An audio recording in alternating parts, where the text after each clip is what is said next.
ನೀವು ನೋಡ್ತಾ ಇದ್ದೀರಾ ಏಷ್ಯಾನೆಟ್ ಸುವರ್ಣ ನ್ಯೂಸ್. ನಾನು ನಯನ ಶಂಕರ್. ಜ್ಞಾನ ಮತ್ತು ವಿಜ್ಞಾನದ ಸಂಗಮವೇ ನಿಮ್ಮ ಆಯುಷ್ಮಾನ್ ಭವ ವಿಶೇಷ ಕಾರ್ಯಕ್ರಮ. ಇತ್ತೀಚಿನ ದಿನಗಳಲ್ಲಿ ಅದರಲ್ಲೂ ಕೂಡ ಒತ್ತಡದ ಜೀವನದಲ್ಲಿ ನಮ್ಮ ಆರೋಗ್ಯವನ್ನು ಕಾಪಾಡಿಕೊಳ್ಳೋದೇ ಬಹಳ ದೊಡ್ಡ ಸವಾಲು. ಅದರಲ್ಲೂ ಭಾರತದಂಥ ದೇಶಗಳಲ್ಲಿ ಮಧುಮೇಹ ಅನ್ನುವಂಥ ರೋಗ ಇತ್ತೀಚಿನ ದಿನಗಳಲ್ಲಿ ತುಂಬಾನೇ ಜಾಸ್ತಿ ಆಗ್ತಾ ಇದೆ. ಮಧುಮೇಹ ಅಂದರೆ ಏನು, ಯಾಕೆ ಬರುತ್ತೆ ಇದೆಲ್ಲ ಗೊತ್ತು. ಆದರೆ ಮಧುಮೇಹ ರೋಗ ಬಂದವರು ಏನು ಆಹಾರ ತಿನ್ಬೋದು ಅಂತ ನಿಮಗೆಲ್ಲ ಗೊತ್ತಾ? ಆ ಮಾಹಿತಿಯನ್ನು ನಾವು ಇವತ್ತಿನ ಸಂಚಿಕೆಯಲ್ಲಿ ನಿಮಗೆ ತಿಳಿಸ್ಕೊಡ್ತೀವಿ. ಈ ಮಾಹಿತಿಯನ್ನು ನೀಡೋದಕ್ಕೆ ನಮ್ಮ ಜೊತೆ ಲೈವೆಲ್ ಡಯಾಬಿಟಿಸ್ ಹಾಗೂ ಹಾರ್ಟ್ ಸೆಂಟರ್ನ ಮಧುಮೇಹ ತಜ್ಞರಾಗಿರುವಂತಹ ಡಾಕ್ಟರ್ ಕೀರ್ತಿ ಶೆಟ್ಟಿ ಅವರಿದ್ದಾರೆ. ಬನ್ನಿ ಅವರನ್ನ ಕಾರ್ಯಕ್ರಮಕ್ಕೆ ಸ್ವಾಗತಿಸೋಣ. ಡಾಕ್ಟರ್, ಕಾರ್ಯಕ್ರಮಕ್ಕೆ ಸ್ವಾಗತ. Thank you. ನಮಸ್ಕಾರ ಎಲ್ಲರಿಗೂ. ಇದರ ಜೊತೆಗೆ ದೊಡ್ಡಬಳ್ಳಾಪುರ ಮಣಿಪಾಲ್ ಹಾಸ್ಪಿಟಲ್ನಲ್ಲಿ ಮಧುಮೇಹ ತಜ್ಞರಾಗಿರುವಂತಹ ಡಾಕ್ಟರ್ ರಿತೇಶ್ ರಾಜ್ ಅವರು ಕೂಡ ನಮ್ಮ ಜೊತೆ ಇದ್ದಾರೆ. ಬನ್ನಿ ಕೂಡ ಅವರನ್ನ ಕಾರ್ಯಕ್ರಮಕ್ಕೆ ಸ್ವಾಗತಿಸೋಣ. ಡಾಕ್ಟರ್, ಕಾರ್ಯಕ್ರಮಕ್ಕೆ ಸ್ವಾಗತ. ಇವ್ರ ಜೊತೆಗೆ ನಮ್ಮ ಜೊತೆ ಸಪ್ತಗಿರಿ ಕ್ಲಿನಿಕ್ ಮತ್ತು ಡಯಾಬಿಟಿಕ್ ಸೆಂಟರ್ ಬೆಂಗಳೂರಿನಲ್ಲಿ ಮಧುಮೇಹ ತಜ್ಞರಾಗಿ ಕಾರ್ಯನಿರ್ವಹಿಸ್ತಾ ಇರುವಂತಹ ಡಾಕ್ಟರ್ ವಸುಂಧರಾ ರಾಹುಲ್ ಅವರು ಕೂಡ ನಮ್ಮ ಜೊತೆ ಇದ್ದಾರೆ. ಬನ್ನಿ ಅವರನ್ನು ಕೂಡ ಕಾರ್ಯಕ್ರಮಕ್ಕೆ ಸ್ವಾಗತಿಸೋಣ. ಕಾರ್ಯಕ್ರಮಕ್ಕೆ ಸ್ವಾಗತ ಡಾಕ್ಟರ್. ಇತ್ತೀಚಿನ ದಿನಗಳಲ್ಲಿ ಮಧುಮೇಹ ಜಾಸ್ತಿ ಆಗ್ತಾ ಇದೆ. ಮಧುಮೇಹವನ್ನ ಕಂಟ್ರೋಲ್ ಮಾಡಬೇಕು ಅಂದ್ರೆ ಅದರಲ್ಲಿ ಆಹಾರ ಪದ್ಧತಿ ತುಂಬಾನೇ ಪ್ರಮುಖ ಪಾತ್ರ ವಹಿಸುತ್ತೆ. ಹಾಗಾದ್ರೆ ನಾವು ಪ್ರತಿನಿತ್ಯ ಆಹಾರ ಪದ್ಧತಿಯನ್ನ ಯಾವ ರೀತಿಯಾಗಿ ನೋಡ್ಕೋಬೇಕು ಅನ್ನೋದ್ರ ಬಗ್ಗೆ ಮಾಹಿತಿಯನ್ನ ನೀಡೋದಕ್ಕೆ ನಮ್ಮ ಜೊತೆ ಡಾಕ್ಟರ್ಸ್ ಇದ್ದಾರೆ. ಹಾಗಾದ್ರೆ ಕೀರ್ತಿ ಶೆಟ್ಟಿ ಡಾಕ್ಟರ್ ಬಳಿ ನನ್ನ ಒಂದು ಮೊದಲ ಪ್ರಶ್ನೆ ಅಂದ್ರೆ, ನಮ್ಮ ಸಮತೋಲನ ಆಹಾರ ಪದ್ಧತಿ ಹೇಗಿರಬೇಕು ಡಾಕ್ಟರ್? ಓಕೆ, ಫಸ್ಟ್ ಇದ್ರ ಬಗ್ಗೆ ಹೇಳಲಿಕ್ಕಿಂತ ಮುಂಚೆ ಒಂದು ಇಂಪಾರ್ಟೆಂಟ್ ಥಿಂಗ್ ಹೇಳಲಿಕ್ಕೆ ಇಷ್ಟಪಡ್ತೀನಿ. ಒಬ್ಬರು ರಿನೌಂಡ್ ಡಾಕ್ಟರ್ ಮೆಂಟರ್ ಕೂಡ, so doctor Bhujang Shetty is to always tell let food be the medicine ಅಂತ. ನಮ್ಮ ಸಮತೋಲನ ಆಹಾರ ಕಾಪಾಡಿಕೊಂಡ್ರೆ ನಮಗೆ ಡಯಾಬಿಟೀಸ್ ಬರೋದಿಲ್ಲ. ಅದೇ ಥರ ಹಲವಾರು ಮೆಟಬಾಲಿಕ್ ಸಿಂಡ್ರೋಮ್ ಇದೆ, ಹೈಪರ್ ಟೆನ್ಷನ್, ಹೈ ಕೊಲೆಸ್ಟ್ರಾಲ್, ಇವನ್ನೆಲ್ಲ ಪ್ರಿವೆಂಟ್ ಮಾಡ್ಬೋದು. ಡಯಾಬಿಟೀಸ್ ಇದ್ದರೂ ಕೂಡ ನಾವು ಸಮತೋಲನ ಆಹಾರ ಸ್ವೀಕಾರ ಮಾಡಿದ್ರೆ ಮೆಡಿಕೇಷನ್ಸ್ ಅಗತ್ಯಗಳನ್ನು ಬರೋದಿಲ್ಲ. ಮತ್ತು ಡಯಾಬಿಟೀಸ್ ಆಲ್ರೆಡಿ ಇದ್ದವರು ಸಮತೋಲನ ಆಹಾರದಿಂದ ಶುಗರ್ನ ಭಾಳ ಒಳ್ಳೆಯದಾಗಿ ನಿಯಂತ್ರಿಸ್ಕೊಳ್ಬೋದು. ಆ್ಯಂಡ್ ನಮ್ಮ ದೇಶದಲ್ಲಿ ತುಂಬ ಡೈವರ್ಸ್ ಪಾಪ್ಯುಲೇಷನ್ ಇದೆ. ಒಂದೊಂದು ರೀಜನಿಗೆ ಹೋದರೆ ಒಂದೊಂದು ಸ್ಟೇಟಲ್ಲೂ ಫುಡ್ ಹ್ಯಾಬಿಟ್ಸ್ ಡಿಫ್ರೆಂಟ್ ಆಗ್ತದೆ, ಒಂದು ರಿಲಿಜಿನಲ್ಲೂ ಫುಡ್ ಹ್ಯಾಬಿಟ್ ಡಿಫ್ರೆನ್ಸ್ ಆಗ್ತದೆ. ಬಟ್ ನಾವೆಲ್ಲ ಊಟ ಮಾಡ್ತಾ ಇರೋದೆಲ್ಲ ಹೆಚ್ಚು ಕಮ್ಮಿ ತಪ್ಪಾಗಿ ಪ್ರಮಾಣದಲ್ಲಿ ಊಟ ಮಾಡ್ತಾಯಿದ್ದೀವಿ. ಏನಪ್ಪ ಅಂದರೆ ನಾವು ತಿನ್ನೋ ಆಹಾರದಲ್ಲಿ ಮೋಸ್ಟ್ ಆಫ್ ದ ಫುಡ್ ಬರೀ ಕಾರ್ಬೋಹೈಡ್ರೇಟ್ಸ್ ಇದೆ. ಕಾರ್ಬೋಹೈಡ್ರೇಟ್ಸ್ ಅಂದರೆ ಏನಪ್ಪ ಅಂದರೆ ಜೋಳ ಆಗಿರ್ಬೋದು, ರಾಗಿ ಆಗಿರ್ಬೋದು, ರೈಸ್ ಆಗಿರ್ಬೋದು, ಮಿಲೆಟ್ಸ್ ಆಗಿರ್ಬೋದು, ಇವೆಲ್ಲನೂ ನಾವು ಹೆಚ್ಚು ಪ್ರಮಾಣದಲ್ಲಿ ದೇಹಕ್ಕೆ ಎಷ್ಟು ಬೇಕು ಅದಕ್ಕಿಂತ ಹೆಚ್ಚು ಪ್ರಮಾಣದಲ್ಲಿ ಸ್ವೀಕಾರ ಮಾಡ್ತಾಯಿದ್ದೀವಿ. ಇದೆಲ್ಲ ಬಾಡಿಗೆ ಹೋದರೆ ಅದು ಶುಗರ್ ಥರನೇ ಟ್ರೀಟ್ ಆಗುತ್ತೆ. ಸೊ ಹಾಗಾಗಿ ನ್ಯೂ ಆನ್ಸೆಟ್ ಆಫ್ ಡಯಾಬಿಟೀಸ್ಗಳು, ಚಿಕ್ಕ ವಯಸ್ಸಿನಲ್ಲಿ ಡಯಾಬಿಟೀಸ್ ಬರೋದೆಲ್ಲ ಜಾಸ್ತಿ ಆಗ್ತಿದೆ. ಸೊ ಇದಕ್ಕೆ ಸಮತೋಲನ ಆಹಾರ ಭಾಳ ಇಂಪಾರ್ಟೆಂಟ್. ಸಮತೋಲನ ಆಹಾರ ಏನಪ್ಪ ಅಂದರೆ, ಮೈ ಪ್ಲೇಟ್ ಅಂತ ಒಂದು ಅಂದ್ಕೊಂಡ್ರೆ ಅದರಲ್ಲಿ ಅರ್ಧ ಭಾಗ ವೆಜಿಟೇಬಲ್ಸ್ ಇರಬೇಕು, ಕಾಲು ಭಾಗ ಪ್ರೋಟೀನ್ ಇರಬೇಕು, ಇನ್ನು ಕಾಲು ಭಾಗ ಹೋಲ್ ಗ್ರೈನ್ಸ್ ಇರ್ಬೋದು, ಅದು ರಾಗಿ, ಜೋಳ, ಗೋಧಿ ಏನಾದರೂ ಕಾಲು ಭಾಗದಲ್ಲಿ ಇರಬೇಕು. ಬಟ್ ಆದರೆ ನಮ್ಮ ಆಹಾರದಲ್ಲಿ ಏನು ಯೂಸ್ ಮಾಡ್ತಾ ಇದ್ದೀವಿ ಅಂದರೆ 3% ಬರೀ ಹೋಲ್ ಗ್ರೈನ್ಸೇ ಇರ್ತದೆ. ಬೀಟ್ ರಾಗಿ, ಗೋಧಿ, ಮಿಲೆಟ್ಸ್, ಜೋಳ, ಬರೀ ಇದನ್ನೇ ನಾವು ಹೆಚ್ಚು ಪ್ರಮಾಣದಲ್ಲಿ ತಿಂತಾ ಇರೋದ್ರಿಂದ ಬಾಡಿಗೆ ಶುಗರ್ ಕಂಟೆಂಟ್ ಜಾಸ್ತಿ ಆಗ್ತಿದೆ. ಅದರಿಂದ ಡಯಾಬಿಟೀಸ್ ಡೆವಲಪ್ಮೆಂಟ್ ಜಾಸ್ತಿ ಆಗ್ತಿದೆ. ಸೊ ಅದ್ರ ಜೊತೆಗೆ ನಮ್ಮಲ್ಲಿ ತುಂಬ ಡಿಫ್ರೆಂಟ್ ಆರ್ಥಿಕತನ ಇರೋರು ಕೂಡ ಇದ್ದಾರೆ. ಸೊ ಕೆಲವರು ಹೇಳ್ತಾರೆ ನಮ್ಗೆ ಅದನ್ನು ಸೇವನೆ ಮಾಡೋಕ್ಕಾಗೋದಿಲ್ಲ ಅಂತ. ಮೇ ಬಿ ಅದರಲ್ಲಿ rising of cost of vegetables ಇರ್ಬೋದು, ಫ್ರೂಟ್ಸ್ ಇರ್ಬೋದು, ಅದು ಒಂದು ಕಾರಣ. ಸೊ ಇದೆಲ್ಲ ಚಾಲೆಂಜಸ್ನ ನಾವು ಓವರ್ಕಮ್ ಮಾಡಿ ಜನಗಳಿಗೆ ಫುಡ್ ಹ್ಯಾಬಿಟ್ಸ್ನ ಪ್ರಾಪರಾಗಿ ಫಾಲೋ ಮಾಡೋಕ್ಕೆ ಹೇಳಿದ್ರೆ, ಅದನ್ನು ಕಲ್ತ್ಕೊಂಡ್ರೆ ಸೊ ನಾವು ಇದನ್ನೆಲ್ಲ ಪ್ರಿವೆಂಟ್ ಮಾಡ್ಬೋದು. ಡಯಾಬಿಟೀಸ್ ಕ್ರಮಸಂಖ್ಯೆ ತುಂಬ ಹೆಚ್ಚಾಗ್ತಿದೆ ನಮ್ಮ ದೇಶದಲ್ಲಿ. ಸೊ ಅದನ್ನು ಕಡಿತ ಹಾಕೋಕ್ಕೆ first food be the medicine ಅಂತ ಹೇಳ್ತಾರಲ್ಲ, ಅದು ಭಾಳ ಇಂಪಾರ್ಟೆಂಟ್. ಓಕೆ ಡಾಕ್ಟರ್, ಇವಾಗ ಭಾರತದಂಥ ದೇಶಗಳಲ್ಲಿ ಫುಡ್ಡನ್ನು ಕಂಟ್ರೋಲ್ ಮಾಡೋದು ತುಂಬಾ ಕಷ್ಟ. ವಿವಿಧ ರೀತಿಯಾದಂಥ ಆಹಾರವನ್ನು ನಾವು ಸೇವನೆ ಮಾಡ್ತಾನೆ ಇರ್ತೀವಿ. ಹಾಗಾದರೆ ಈ ಭಾರತ ದೇಶದಲ್ಲಿ ಮಧುಮೇಹ ಜಾಸ್ತಿ ಆಗ್ತಾ ಇರೋದಕ್ಕೆ ಆಹಾರ ಪದ್ಧತಿ ಕೂಡ ಕಾರಣವಾಗ್ತಾ ಇದೆಯಾ ಡಾಕ್ಟರ್? ನಿಜ. Shift in the food pattern ಅಂತ ಏನು ಕರಿತೀವೋ ಅದು ಮುಖ್ಯವಾದ ಅಂಶ ಆಗಿರುತ್ತೆ. So as doctor rightly shed, carbohydrate ಜಾಸ್ತಿ ಆಗಿದ್ದು ಫೈಬರ್ ಮತ್ತು ಪ್ರೋಟೀನ್ ಕಂಟೆಂಟ್ ಕಡಿಮೆ ಆಗಿರೋದ್ರಿಂದ ಶರೀರದಲ್ಲಿ ಅವಶ್ಯಕತೆಗಿಂತ ಹೆಚ್ಚಾಗಿ ನಾವು ಆಹಾರ ಸೇವನೆ ಮಾಡೋದ್ರಿಂದ ಒಬೇಸಿಟಿ ಅಂತ ಒಂದು ಕಾಯಿಲೆ, ಆ ಒಬೇಸಿಟಿಗೆ ಲಿಂಕ್ಡ್ ಆಗಿರೋಂಥ ಕಾಯಿಲೆಗಳು ಬಂದು ಡಯಾಬಿಟಿಸ್ ಆಗಿರ್ಬೋದು, BP ಆಗಿರ್ಬೋದು, ಅಥವಾ ಕೊಲೆಸ್ಟ್ರಾಲ್ ಕಾಯಿಲೆಗಳಾಗಿರ್ಬೋದು. ಸೊ ಯಾವ ಊಟ ಮಾಡೋದು ತಪ್ಪಲ್ಲ, ಆ ಊಟದ ತಟ್ಟೆಯಲ್ಲಿರೋಂಥ ಅಂಶಗಳ ಪ್ರಮಾಣ ಅದು ಇಂಪಾರ್ಟೆಂಟು. ಅದು ನಮ್ಮ ಈಗಿನ ಕಾಲದಲ್ಲಿ ಅದು ಒಂದು ಮಿಸ್ಸಿಂಗ್ ಲಿಂಕ್ ಅಂತ ಹೇಳ್ಬೋದು. ಓಕೆ ಡಾಕ್ಟರ್ ವಸುಂಧರ ಅವರೇ, ಒಂದು ಆಹಾರ ಪದ್ಧತಿ ಅಂದಾಗ ಅದರಲ್ಲಿ ಮ್ಯಾಕ್ರೋನ್ಯೂಟ್ರಿಯೆಂಟ್ ಕೂಡ ಪ್ರಮುಖವಾದಂಥ ಪಾತ್ರವನ್ನು ವಹಿಸುತ್ತೆ. ಸೊ ನಾವು ಮಧುಮೇಹವನ್ನು ಕಂಟ್ರೋಲ್ ಮಾಡಬೇಕು ಅಂದರೆ ಒಂದು ಊಟದಲ್ಲಿ ಮ್ಯಾಕ್ರೋನ್ಯೂಟ್ರಿಯೆಂಟ್ ಎಷ್ಟಿರಬೇಕಾಗುತ್ತೆ? ಒಂದು ಸಮತೋಲನವಾದ ಆರೋಗ್ಯವಾದ ಆಹಾರ ಅಂದರೆ ಅದರಲ್ಲಿ ಇರಬೇಕಾದ ಮ್ಯಾಕ್ರೋನ್ಯೂಟ್ರಿಯೆಂಟ್ಸು, ಕಾರ್ಬೋಹೈಡ್ರೇಟ್ಸ್, ಪ್ರೋಟೀನ್ಸ್ ಹಾಗೂ ಹೆಲ್ತಿ ಫ್ಯಾಟ್ಸ್. ಕಾರ್ಬೋಹೈಡ್ರೇಟ್ಸ್ ಬಂದು 10ರಿಂದ 15 ಗ್ರಾಮ್ ಅಷ್ಟು ಇರಬೇಕು. ಕಾರ್ಬೋಹೈಡ್ರೇಟ್ಸ್ ಅಂತ ಹೇಳಿದಾಗ ನಾವಿಲ್ಲಿ ಪ್ರಿಫರ್ ಮಾಡೋದು ಕಾಂಪ್ಲೆಕ್ಸ್ ಕಾರ್ಬೋಹೈಡ್ರೇಟ್ಸ್. ಕಾಂಪ್ಲೆಕ್ಸ್ ಕಾರ್ಬೋಹೈಡ್ರೇಟ್ಸ್ ಅಂದರೆ ಇದರಲ್ಲಿ ಫೈಬರ್ ಅಂಶ ಹೆಚ್ಚಾಗಿರುತ್ತೆ, ಹಾಗಾಗಿ ಇದು ನಿಧಾನವಾಗಿ ಜೀರ್ಣವಾಗುತ್ತೆ. ಸೊ ಈ ಆಹಾರ ಕನ್ಸ್ಯೂಮ್ ಮಾಡಿದಾಗ ದಿಢೀರಂತ ಶುಗರ್ ಇನ್ಕ್ರೀಸ್ ಆಗೋದಿಲ್ಲ, ನಿಧಾನವಾಗಿ ಕ್ರಮೇಣವಾಗಿ ಬ್ಲಡ್ ಶುಗರ್ ಇನ್ಕ್ರೀಸ್ ಆಗುತ್ತೆ. ಇದಕ್ಕೆ ಉದಾಹರಣೆ ಕೊಡಬೇಕು ಅಂದರೆ ಹೋಲ್ ಗ್ರೇನ್ಸ್ ಅಂದರೆ ಧಾನ್ಯಗಳು, ಸಿರಿಧಾನ್ಯಗಳು ಮತ್ತು ಫ್ರೂಟ್ಸಲ್ಲಿ ನಾರಿನಂಶ ಹೆಚ್ಚಿರೋಂಥ ಫ್ರೂಟ್ಸ್, ಆ್ಯಪಲ್ ಆಗಿರ್ಬೋದು, ಸೀಬೆಹಣ್ಣು, ಕಿತ್ಲೆ ಹಣ್ಣು, ಅದೇ ಥರ ನಾರಿನಂಶ ಇರುವಂಥ ತರಕಾರಿಗಳು, ಸೊಪ್ಪುಗಳು, ಮೂಲಂಗಿ, ಲೇಡೀಸ್ ಫಿಂಗರ್, ಹೀಗೆ ಹಲವಾರು ತರಕಾರಿಗಳು ಯಾವುದರಲ್ಲಿ ನಾರಿನಂಶ ಹೆಚ್ಚಿರುತ್ತಾ ಅದನ್ನು ಪ್ರಮುಖವಾಗಿ ಬಳಸಬೇಕು. ಮತ್ತು ಪ್ರೋಟೀನ್ ಅಂಶಕ್ಕೆ ಬಂದಾಗ 5ರಿಂದ 10 ಗ್ರಾಮ್ ಪ್ರೋಟೀನ್ ಇರಬೇಕು. ಇದರಲ್ಲಿ ನಾನ್ ವೆಜಿಟೇರಿಯನ್ಸ್ ಆದರೆ ಮೊಟ್ಟೆ, ಲೀನ್ ಮೀಟು ಹಾಗೂ ಮೀನನ್ನು ಬಳಸ್ಬೋದು. ವೆಜಿಟೇರಿಯನ್ಸ್ಗೆ ಸೋಯಾಬೀನು ಮತ್ತು ಹಲವಾದ ಕಾಳುಗಳು ಮತ್ತು ಬೀಜಗಳು. ಮತ್ತು ಹೆಲ್ತಿ ಫ್ಯಾಟ್ಸ್ ಕೂಡ 5ರಿಂದ 10 ಗ್ರಾಮಲ್ಲಿ ಇರಬೇಕು. ಇದು ನಮಗೆ ಬೀಜಗಳಲ್ಲಿ, ಅವಕಾಡೋಸಲ್ಲಿ ಮತ್ತು ಮೀನಿನಲ್ಲಿ ಲಭ್ಯವಿರುತ್ತೆ. ಓಕೆ ಡಾಕ್ಟರ್ ಕೀರ್ತಿ ಶೆಟ್ಟಿ ಅವರೇ, ಇವಾಗ ಮಧುಮೇಹ ರೋಗ ಇರೋರು ಕೂಡ ಹಣ್ಣುಗಳನ್ನು ತಿನ್ನಬೇಕು ಅಂತ ತುಂಬ ಆಸೆ ಪಡ್ತಾರೆ. ಸೊ ಮಧುಮೇಹ ರೋಗ ಇರುವಂಥವರು ಯಾವ ಹಣ್ಣುಗಳನ್ನು ತಿನ್ನಬಹುದು? ಒಳ್ಳೆ ಪ್ರಶ್ನೆ. ನಮ್ಮಲ್ಲಿ ಫ್ರೂಟ್ಸ್ ಭಾಳ ಒಳ್ಳೆಯದು, ಬಟ್ ಆದರೆ ಅದನ್ನು ಮಿತವಾಗಿ ತಿಂದರೆ ಭಾಳ ಒಳ್ಳೆಯದು. ಫ್ರೂಟ್ಸ್ ನಾವು ಎಕ್ಸಸ್ ಆಗಿ ತಿಂದರೆ ಏನಾಗ್ತದೆ, ಶುಗರ್ ಸ್ಪೈಕ್ಸ್ ಆಗ್ತದೆ. ಕೆಲವು ಹಣ್ಣುಗಳಿದೆ, ಸೊ ಲೈಕ್ ಬೆರ್ರೀಸ್, ಬ್ಲೂಬೆರಿ ಇರ್ಬೋದು, ಬ್ಲ್ಯಾಕ್ಬೆರೀಸ್ ಇರ್ಬೋದು, ರಾಸ್ಬೆರಿ ಇರ್ಬೋದು, ಮತ್ತು ಅವಕಾಡೋ, ಸೊ ಬಟರ್ ಫ್ರೂಟ್ ಅಂತ ಹೇಳ್ತೀವಿ ಅಥವಾ ಬೆಣ್ಣೆಹಣ್ಣು ಅಂತ ಹೇಳ್ತೀವಿ, ಅದು ಒಳ್ಳೆಯದು. ಆ್ಯಪಲ್ ಒಳ್ಳೆಯದು, ಮರಸೇಬು ಅಂತ ಹೇಳ್ತಾರಲ್ಲ ಅದು ಒಳ್ಳೆಯದು. ಇವೆಲ್ಲ ಈ ಥರ ಹಣ್ಣುಗಳು ಶುಗರ್ನ ಸ್ಪೈಕ್ ಮಾಡೋದಿಲ್ಲ. ಆ್ಯಂಡ್ ಮತ್ತು ಕೆಲವು ನಾವು ಟ್ರಾಪಿಕಲ್ ಫ್ರೂಟ್, ನಮ್ಮದು ರೆಗ್ಯುಲರ್ ಆಗಿ ಬರುತ್ತಲ್ಲ, ಮ್ಯಾಂಗೋ ಮತ್ತು ಪಪಾಯ ಮತ್ತು ಸಪೋಟ, ಇವೆಲ್ಲ ಏನು ಮಾಡುತ್ತೆ ಅಂದರೆ ಸಡನ್ನಾಗಿ ಶುಗರ್ನ ಸ್ಪೈಕ್ಸ್ ಮಾಡ್ತದೆ. ಆದಷ್ಟು ನಾವು ಈ ಥರ ಫ್ರೂಟ್ಸ್ನೆಲ್ಲ ಅವಾಯ್ಡ್ ಮಾಡಬೇಕು. ಮೇ ಬಿ ಕಿತ್ಲೆ ಹಣ್ಣು ಇರ್ಬೋದು, ಮೋಸಂಬಿ ಇರ್ಬೋದು, ಇವನ್ನೆಲ್ಲ ಸ್ವಲ್ಪ ಪ್ರಮಾಣದಲ್ಲಿ ತಗೊಳ್ಳೋದ್ರಿಂದ ಅದು ಆರೋಗ್ಯಕ್ಕೆ ಒಳ್ಳೆಯದು. ಬಟ್ ಆದರೆ ಫ್ರೂಟ್ಸ್ನ ಯಾವತ್ತೂ ಜ್ಯೂಸಾಗಿ ಕನ್ಸ್ಯೂಮ್ ಮಾಡಬಾರ್ದು. ಆ್ಯಂಡ್ ಫ್ರೂಟ್ಸ್ನ ಹೇಗೆ ಅಂದರೆ ಮೇ ಬಿ ಕಿತ್ಲೆ ಹಣ್ಣು ಅಥವಾ ಆ್ಯಪಲ್ ಇದ್ದರೆ ಒಂದು 2-3 ಸ್ಲೈಸ್ ತಿನ್ನಬೇಕು. ನಮ್ಮಲ್ಲಿ ಜನ ಏನು ಮಾಡ್ತಾರೆ ಅಂದರೆ ಫ್ರೂಟ್ಸ್ ಅಂದರೆ ನಾನು ಒಂದು ಮೀಲ್ನ ಸ್ಕಿಪ್ ಮಾಡಿ ಬರೀ ಫ್ರೂಟ್ಸ್ನೇ ತಿಂತಾರೆ, ಅದು ಭಾಳ ಕೆಟ್ಟದ್ದು. ಸೊ ಆ ಥರ ಮಾಡಲೇಬಾರ್ದು. ಫ್ರೂಟ್ಸ್ ಅಂದರೆ ಅದು ಕಮ್ಮಿ ಪ್ರಮಾಣದಲ್ಲಿ ಒಂದು 2-3 ತೊಳೆ ಆರೆಂಜ್ ಇರ್ಬೋದು, 2-3 ತೊಳೆ ಮೋಸಂಬಿ ಇರ್ಬೋದು, ಈ ಥರ ಪ್ರಮಾಣದಲ್ಲಿ ಕನ್ಸ್ಯೂಮ್ ಮಾಡೋದ್ರಿಂದ ದೇಹಕ್ಕೆ ಒಳ್ಳೆಯದು. ಡಾಕ್ಟರ್ ರಿತೇಶ್ ಅವರೇ, ಇವಾಗ ರಕ್ತದಲ್ಲಿ ನಾವು ಆ ಬ್ಲಡ್ ಶುಗರ್ನ ಕಡಿಮೆ ಮಾಡಬೇಕು ಅಂತ ಹೇಳಿದರೆ ಯಾವ ರೀತಿಯಾದಂಥ ಫುಡ್ಡನ್ನು ಕನ್ಸ್ಯೂಮ್ ಮಾಡಬೇಕಾಗುತ್ತೆ? ಸೊ ಗ್ಲೈಸೆಮಿಕ್ ಇಂಡೆಕ್ಸ್ ಅಂತ ಒಂದು ಅಂಶ ಇದೆ. ಗ್ಲೈಸೆಮಿಕ್ ಇಂಡೆಕ್ಸ್ ಅರ್ಥ ಏನು ಅಂದರೆ ಒಂದು ಆಹಾರ ಸೇವನೆ ಮಾಡಿದ ನಂತರ ಎಷ್ಟು ಕಡಿಮೆ ಪ್ರಮಾಣದಲ್ಲಿ ಬ್ಲಡ್ ಶುಗರ್ ರೈಸ್ ಆಗುತ್ತೋ ಅದನ್ನು ಲೋ ಗ್ಲೈಸೆಮಿಕ್ ಇಂಡೆಕ್ಸ್ ಅಂತ ಕರಿತೀವಿ.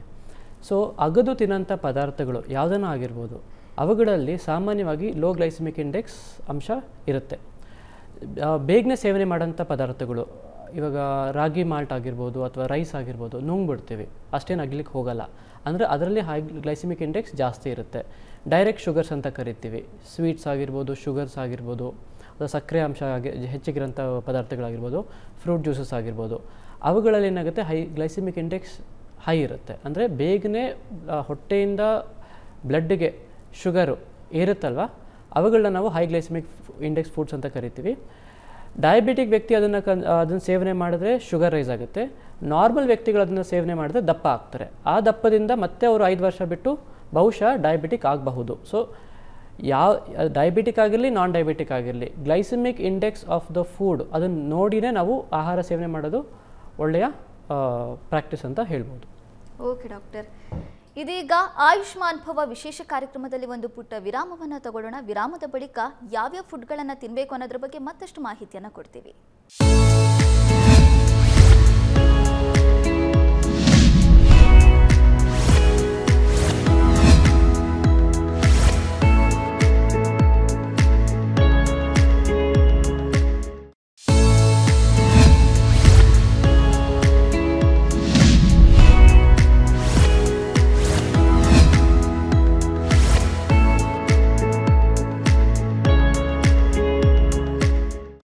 ಬಳಿಕ ಆಯುಷ್ಮಾನ್ ಭವ ವಿಶೇಷ ಕಾರ್ಯಕ್ರಮಕ್ಕೆ ಮತ್ತೊಮ್ಮೆ ಸ್ವಾಗತ.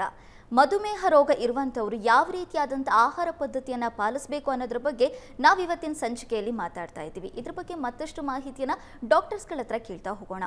ಡಾಕ್ಟರ್ ವಸುಂಧರಾ ಅವರೇ, ಇವಾಗ ಮಧುಮೇಹ ರೋಗ ಬಂತು ಅಂತ ಹೇಳಿದರೆ ಸಾಮಾನ್ಯವಾಗಿ ಜನರು ಸಕ್ಕರೆ ಬದಲು ಬೇರೆ ರೀತಿಯಾದಂಥ ಪದಾರ್ಥಗಳನ್ನು ಬಳಸಿ ಆಹಾರ ಸೇವನೆ ಮಾಡೋದಕ್ಕೆ ಪ್ರಾರಂಭ ಮಾಡ್ತಾರೆ.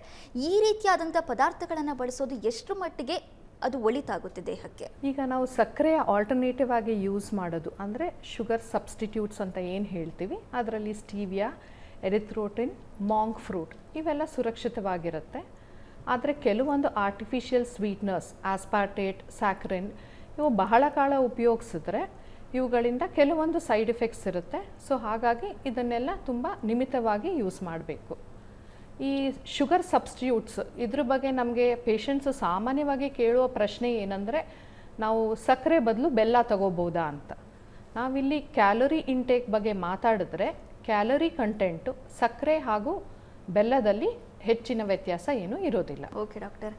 ಡಾಕ್ಟರ್ ಕೀರ್ತಿ ಶೆಟ್ಟಿ ಅವರೇ, ಇವಾಗ ಇತ್ತೀಚಿನ ದಿನಗಳಲ್ಲಿ ಫುಡ್ಗಳ ಜೊತೆಗೆ ಹರ್ಬಲ್ ಟೀ ಅಂದರೆ ಮಧುಮೇಹಕ್ಕೆ ಅಂತಾನೆ ಹರ್ಬಲ್ ಟೀ ಅಥವಾ ಒಂದಿಷ್ಟು ಕಾಫಿಗಳು ಕೂಡ ಮಾರುಕಟ್ಟೆಯಲ್ಲಿ ಬಂದಿದ್ದಾವೆ. ಸೊ ಇದನ್ನು ನಾವು ತಿಂಡಿ ಜೊತೆ ಯಾವ ರೀತಿಯಾಗಿ ಮ್ಯಾನೇಜ್ ಮಾಡ್ಬೋದು? ಕಾಫಿ ಅನ್ನೋದು, ಕಾಫಿ ಟೀ ನಮ್ಮಲ್ಲಿ ದಿನನಿತ್ಯ ಸೇವಿಸುವಂಥದ್ದು. ಬಟ್ ಆದರೆ ನಾವು ಅದನ್ನು ಯಾವ ರೀತಿ ಸೇವನೆ ಮಾಡ್ತೀವಿ ಅನ್ನೋದು ಭಾಳ ಇಂಪಾರ್ಟೆಂಟ್. ಈಗ ಯಾರೇ ಆದ್ರೂ ಕಾಫಿ ಟೀ ಅಡಿಕ್ಟ್ ಆಗಿದ್ದೀನಿ ಅನ್ನೋದಕ್ಕಿಂತ ಹೆಚ್ಚಾಗಿ ಅದು ಸಕ್ಕರೆಗೆ ಅಡಿಕ್ಟ್ ಆಗಿರೋದು ಜಾಸ್ತಿ. ಅದು ಕಾಫಿ ಟೀಗೆ ಅಥವಾ ಬೇರೆ ಏನಾದರೂ ಜ್ಯೂಸು ಅಥವಾ ಏನಾದರೂ ತೊಗೊಳ್ತೀನಿ ಅಂದರೆ ಅದರಲ್ಲಿರೋ ಸಕ್ಕರೆ ಅಂಶಕ್ಕೆ ಜನ ಅಡಿಕ್ಟ್ ಆಗ್ತಾರೆ, ಅದನ್ನು ರಿಪೀಟಾಗಿ ಸೇವನೆ ಮಾಡ್ತಾರೆ. Sugar is the most addictive substance in this entire world. So ನಾವು ಕಾಫಿ ಟೀ ಮಿತವಾಗಿ ಸೇವನೆ ಮಾಡೋದು ಒಳ್ಳೆಯದು. ಬಟ್ ಆದರೆ ಅದನ್ನು ಹೇಗೆ ಸೇವನೆ ಮಾಡ್ತೀವಿ ಅನ್ನೋದು ಭಾಳ ಇಂಪಾರ್ಟೆಂಟು. ಅದರಲ್ಲಿ ಶುಗರ್ ಆ್ಯಡ್ ಮಾಡ್ದೇ ಬರೀ ಬ್ಲ್ಯಾಕ್ ಕಾಫಿ ಅಥವಾ ತೆಳುಗಿರೋ ಮಿಲ್ಕ್ ಯೂಸ್ ಮಾಡಿಕೊಂಡು ಟೀ ಅಥವಾ ಕಾಫಿ ಮಾಡ್ಕೊಂಡು ಕುಡಿಯೋದ್ರಿಂದ ಅದರಿಂದ ಏನೂ ತೊಂದರೆ ಆಗೋದಿಲ್ಲ. Okay doctor. Doctor Ritesh Raj ಅವರೇ, ಇವಾಗ ನಾವೊಂದು ಊಟ ಅಂತ ಹೇಳಿದಾಗ ಅಲ್ಲಿ ಪ್ರೋಟೀನ್ ಮತ್ತು ಫೈಬರನ್ನು ಆ್ಯಡ್ ಮಾಡೋದು ತುಂಬಾ ಇಂಪಾರ್ಟೆಂಟ್ ಆಗುತ್ತೆ. ಈ ಮಧುಮೇಹ ರೋಗ ಇರುವಂಥವರು ಪ್ರೋಟೀನ್ ಮತ್ತು ಫೈಬರನ್ನು ಯಾವ ಪ್ರಮಾಣದಲ್ಲಿ ಆ್ಯಡ್ ಮಾಡಬೇಕು, ಅದು ಯಾಕಷ್ಟು ಮುಖ್ಯವಾಗುತ್ತೆ? ಮಧುಮೇಹ ಒಬ್ಬ ವ್ಯಕ್ತಿಗೆ ಬಂದಿದೆ ಅಂದರೆ ಒಂದು ಟೆಕ್ನಿಕಲ್ ಆಸ್ಪೆಕ್ಟ್ ಒಂದು ಅಂಶ ಇದೆ. ಫಸ್ಟ್ ಫೇಸ್ ಮತ್ತು ಸೆಕೆಂಡ್ ಫೇಸ್ ಇನ್ಸುಲಿನ್ ಸೆಕ್ರೇಷನ್ ಅಂತ ಕರಿತೀವಿ. ಸೊ ಸಾಮಾನ್ಯವಾಗಿ ಒಬ್ಬ ವ್ಯಕ್ತಿಗೆ ಡಯಾಬಿಟೀಸ್ ಇದೆ ಅಂದರೆ first phase of insulin secretion ಇರಲ್ಲ. ಅಂದರೆ ಸಾಮಾನ್ಯ ವ್ಯಕ್ತಿ ಒಂದು ಸತಿ ಆಹಾರ ಸೇವನೆ ಮಾಡಿದ ತಕ್ಷಣವೇ ಇನ್ಸುಲಿನ್ ರಿಲೀಸ್ ಆಗುತ್ತೆ, ಅದು ಫಸ್ಟ್ ಫೇಸ್ ಅಂತ ಕರಿತೀವಿ. ಕ್ರಮೇಣ ಊಟ ಮುಂದುವರಿಸಿದಾಗ ಸೆಕೆಂಡ್ ಫೇಸ್ ಇನ್ಸುಲಿನ್ ರಿಲೀಸ್ ಆಗುತ್ತೆ. ಡಯಾಬಿಟಿಕ್ ವ್ಯಕ್ತಿಯಲ್ಲಿ ಫಸ್ಟ್ ಫೇಸ್ ಇರಲ್ಲ. ಸೊ ನಾವು ಮಾಡಿರೋಂಥ ಊಟಗಳೇನಾದರೂ ಹೆಚ್ಚಿಗೆ ಶುಗರ್ ಇರೋಂಥ ಪದಾರ್ಥಗಳು ಮೊದಲೇ ತುತ್ತಲೇ ಸಿಕ್ತು ಅಂದರೆ ಬ್ಲಡ್ ಶುಗರ್ ರೈಸ್ ಆಗಲಿಕ್ಕೆ ಸ್ಟಾರ್ಟ್ ಆಗುತ್ತೆ. ಅಂಥ ಟೈಮಲ್ಲಿ ಬ್ಲಡ್ ಶುಗರ್ 200-250 ಮೇಲೆ ಹೋದಾಗ ಬ್ಲಡ್ ಪೈಪ್ಸ್ ಅಥವಾ ಆರ್ಟ್ರೀಸ್ ಅಂತ ಏನು ಕರಿತೀವಿ, ರಕ್ತನಾಳ ಅಂತ ಏನು ಕರಿತೀವಿ, ಅದನ್ನು ಡ್ಯಾಮೇಜ್ ಆಗಲಿಕ್ಕೆ ಸ್ಟಾರ್ಟ್ ಆಗುತ್ತೆ. ಅದರಿಂದಾಗಿ ಫ್ಯೂಚರ್ಲಿ ಕಾರ್ಡಿಯೋವ್ಯಾಸ್ಕ್ಯುಲರ್ ರಿಸ್ಕ್ ಆಗಿರ್ಬೋದು, ಕಿಡ್ನಿ ಡ್ಯಾಮೇಜ್ ಆಗಿರ್ಬೋದು, ಇನ್ನಿತರ ಕಾಂಪ್ಲಿಕೇಶನ್ಸ್ ಆಗಬಹುದು. ಸೊ ಈ ಮಾಹಿತಿ ಪಡೆದ ತಕ್ಷಣ ನಾವೇನು ಅಂದ್ಕೊತೀವಿ, ಓಕೆ ಯಾವ ಊಟಗಳಲ್ಲಿ ಕಡಿಮೆ ಶುಗರ್ ರೈಸ್ ಆಗುತ್ತೆ ಅನ್ನೋ ಒಂದು ಅಂಶ. ಸೊ ಅದನ್ನು ನಾವು ಬೆರೆಸ್ಕೊಬೇಕು ಅಂದರೆ ಪ್ರೋಟೀನ್ ಮತ್ತು ಫೈಬರ್ ಅಂತ ನಾವು ಆ ಕಾಂಪೊನೆಂಟ್ನ ಆ್ಯಡ್ ಮಾಡಲಿಕ್ಕೆ ಟ್ರೈ ಮಾಡ್ತೀವಿ. ಫೈಬರ್ ಮತ್ತು ಪ್ರೋಟೀನ್ ಆ್ಯಡ್ ಮಾಡಿರೋಂಥ ಊಟಗಳಲ್ಲಿ ನಾನು ಮೊದಲೇ ಹೇಳ್ದಂಗೆ ಅಗಿತೀವಿ. ಅಗದು ತಿಂದಂಥ ಪದಾರ್ಥಗಳಲ್ಲಿ ಶುಗರ್ ನಿಧಾನವಾಗಿ ರೈಸ್ ಆಗುತ್ತೆ. ಉದಾಹರಣೆಗೆ ರಾಗಿ ಮಾಲ್ಟು, ತೆಳ್ಳಗಿರೋ ರಾಗಿನ ನೀವು ನೀರಲ್ಲಿ ಮಿಕ್ಸ್ ಮಾಡ್ಕೊಂಡು ಕುಡಿದ್ರೆ ನುಂಗ್ಬಿಡ್ತೀವಿ ಒಂದೇ ಸಮನೆ. ಸೊ ಒಂಥರ ಫ್ರೂಟ್ ಜ್ಯೂಸ್ ಇದ್ದಂಗೆ ಲೆಕ್ಕ. ಸೊ ಬ್ಲಡ್ ಶುಗರ್ ಬೇಗನೆ ರೈಸ್ ಆಗುತ್ತೆ. ಅದೇ ರಾಗಿನ ನೀವು ಮುದ್ದೆ ಮಾಡಿಕೊಂಡು ಸಾಂಬಾರು ಜೊತೆ ಬಸ್ಸಾರು ಜೊತೆ ತೊಗೊಂಡು ಅದಕ್ಕೆ ಬೇರೆ ಮೊಸಪ್ಪಿನ ಅಂಶ ಆ್ಯಡ್ ಮಾಡಿದಾಗ ಮುದ್ದೆ ನುಂಗಿದ್ರೂ ಕೂಡ ಅಲ್ಲಿರೋಂಥ ಸಪ್ಪಿನ ಅಂಶದಿಂದ ಫೈಬರ್ ಆ್ಯಡ್ ಆಗಿ ಅದರದ್ದು ಸ್ಪೈಕ್ ಅಷ್ಟು ಇರಲ್ಲ. ಕೊನೆಯದಾಗಿ ಅದೇ ರಾಗಿನ ನೀವು ರೊಟ್ಟಿ ಮಾಡಿಕೊಂಡು ಚಟ್ನಿ ಅಥವಾ ಬೇರೆ ಪಲ್ಯಗಳ ಜೊತೆ ಮಿಕ್ಸ್ ಮಾಡ್ಕೊಂಡು ತೊಗೊಂಡಾಗ ಇನ್ನೂ ಜಾಸ್ತಿ ಆಗಿರ್ತೀವಿ.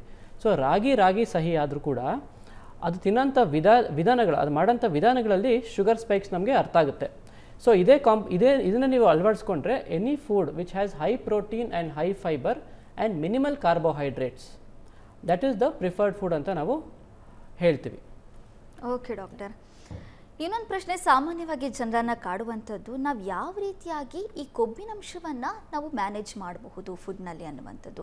ಡಾಕ್ಟರ್ ವಸುಂಧರಾ ಅವರೇ, ಇವಾಗ ಆಹಾರ ಅಂತ ಬಂದಾಗ ಬೀಜಗಳು ಅಥವಾ ನಾವು ಕಾಳುಗಳು ಏನು ಅಂತ ಕರಿತೀವಿ, ಅದ್ರ ಜೊತೆಗೆ ನಟ್ಸ್ಗಳು, ಈ ಗೋಡಂಬಿ ಆಗಿರ್ಬೋದು, ಬಾದಾಮಿ ಆಗಿರ್ಬೋದು, ಇದು ಯಾವ ಪ್ರಮಾಣದಲ್ಲಿ ಇರ್ಬೋದು, ಇದನ್ನು ತಿಂಡಿಗಳಲ್ಲಿ ಸೇವನೆ ಮಾಡ್ಬೋದಾ? ಅದ್ರ ಜೊತೆಗೆ ಕೊಬ್ಬಿನಂಶವನ್ನು ಯಾವ ಪ್ರಮಾಣದಲ್ಲಿ ಸೇವನೆ ಮಾಡಬೇಕು, ಅದರಲ್ಲಿ ಯಾವ ಕೊಬ್ಬಿನಂಶಗಳು ದೇಹಕ್ಕೆ ಒಳ್ಳೆಯದಾಗುತ್ತೆ? ಬೀಜಗಳು ಏನಿದೆ, ನಟ್ಸ್ ಆ್ಯಂಡ್ ಡ್ರೈ ಫ್ರೂಟ್ಸ್ ಅಂತ ಹೇಳ್ತೀವಲ್ಲ, ಅದು ನಮ್ಮ ಊಟದಲ್ಲಿ ಒಂದು ತುಂಬ ಇಂಪಾರ್ಟೆಂಟ್ ಫ್ಯಾಕ್ಟರ್ ಅಂತ ಹೇಳ್ಬೋದು. ಯಾಕಂದರೆ ಈ ಬೀಜಗಳಲ್ಲಿ ಕಾರ್ಬೋಹೈಡ್ರೇಟ್ ಕಂಟೆಂಟು ಕಡಿಮೆ ಇರುತ್ತೆ, ಪ್ರೋಟೀನು, ವಿಟಮಿನ್ಸು ಮತ್ತು ಮಿನರಲ್ಸ್ ಅಂಶ ಜಾಸ್ತಿ ಇರುತ್ತೆ, ಹಾಗೂ ಹೆಲ್ತಿ ಫ್ಯಾಟ್ಸ್ ಇರುತ್ತೆ. ಈಗ ಹೇಳಬೇಕಂದ್ರೆ ಸಾಮಾನ್ಯವಾಗಿ ನಾವು ಕನ್ಸ್ಯೂಮ್ ಮಾಡೋದು ಬಾದಾಮಿ, ಆಲ್ಮಂಡ್ಸು, ಇದು ಶುಗರ್ ಕಂಟ್ರೋಲ್ಗೆ ತುಂಬ ಒಳ್ಳೆಯದು. ವಾಲ್ನಟ್ಸು, ಇದು ನಮ್ಮ ಹೃದಯ ಆರೋಗ್ಯಕ್ಕೆ ಬಹಳ ಒಳ್ಳೆಯದು. ಇನ್ನೊಂದಷ್ಟು ಬೀಜಗಳು ಹೇಳಬೇಕಂದ್ರೆ ಚಿಯಾ ಸೀಡ್ಸ್ ಹೇಳ್ತೀವಿ. ಚಿಯಾ ಸೀಡ್ಸಲ್ಲಿ ಫೈಬರ್ ಕಂಟೆಂಟು ತುಂಬ ಜಾಸ್ತಿ ಇರುತ್ತೆ, ಹಾಗಾಗಿ ಇದು ನಮ್ಮ ಬ್ಲಡ್ ಶುಗರ್ ಕಂಟ್ರೋಲ್ ಮಾಡೋಕ್ಕೂ ಅನುಕೂಲವಾಗಿರುತ್ತೆ, ಹಾಗೂ ದೇಹದ ತೂಕ ಇಳಿಸೋಕ್ಕೆ ಕೂಡ ಅನುಕೂಲವಾಗಿರುತ್ತೆ. ಇನ್ನೊಂದು ಪಂಪ್ಕಿನ್ ಸೀಡ್ಸ್ ಅಂದರೆ ಕುಂಬಳಕಾಯಿ ಬೀಜ. ಈ ಕುಂಬಳಕಾಯಿ ಬೀಜದಲ್ಲಿ ಮೆಗ್ನೀಷಿಯಮ್ ಕಂಟೆಂಟ್ ಜಾಸ್ತಿ ಇರುತ್ತೆ. ಮೆಗ್ನೀಷಿಯಮ್ ಬಂದು ದೇಹದಲ್ಲಿ ಇನ್ಸುಲಿನ್ ರೆಗ್ಯುಲೇಷನ್ಗೆ ಬಹಳ ಸಹಾಯಕರ. ಸೊ ಹೀಗಾಗಿ ಬೀಜಗಳು ನಮ್ಮ ಆಹಾರದ ಒಂದು ಮುಖ್ಯ ರೋಲ್ ಇರುತ್ತೆ. ಆಮೇಲೆ ಇದು ಎಷ್ಟಾದರೂ ತೊಗೊಳಕ್ಕಾಗಲ್ಲ. ಯೂಶ್ವಲಿ ಏನು ಹೇಳ್ತೀವಿ, ಆ handful of dry fruits and nuts ಅಂತ ಹೇಳ್ತೀವಿ. ಅಂದರೆ ಒಂದು ಮುಷ್ಟಿ ಭರಿತದಷ್ಟು ಇವುಗಳನ್ನು ನಾವು ದಿನಕ್ಕೊಮ್ಮೆ ಸೇವಿಸ್ಬೋದು. ಒಮ್ಮೆಲೇ ಎಲ್ಲ ತೊಗೊಳೋದ್ಕಿಂತ ಆಗಲೇ ಡಾಕ್ಟ್ರ್ ಹೇಳ್ದಂಗೆ ಯಾವುದೇ ಒಂದು ಆಹಾರನ ಡಿವೈಡ್ ಮಾಡಿ ತೊಗೊಂಡ್ರೆ ಅದು ಬೆಟರ್. ಓಕೆ ಡಾಕ್ಟರ್, ಆಯುಷ್ಮಾನ್ ಭವ ವಿಶೇಷ ಕಾರ್ಯಕ್ರಮದಲ್ಲಿ ಮಧುಮೇಹ ರೋಗಗಳಿಗೆ ಸಂಬಂಧಪಟ್ಟಂತೆ ಯಾವೆಲ್ಲ ಆಹಾರಗಳನ್ನು ತಗೊಳ್ಬೇಕು ಅನ್ನೋದ್ರ ಬಗ್ಗೆ ಮತ್ತಷ್ಟು ಮಾಹಿತಿಯನ್ನು ಕೊಡ್ತೀವಿ. ಆದರೆ ಅದಕ್ಕೂ ಮುನ್ನ ಒಂದು ಪುಟ್ಟ ವಿರಾಮ.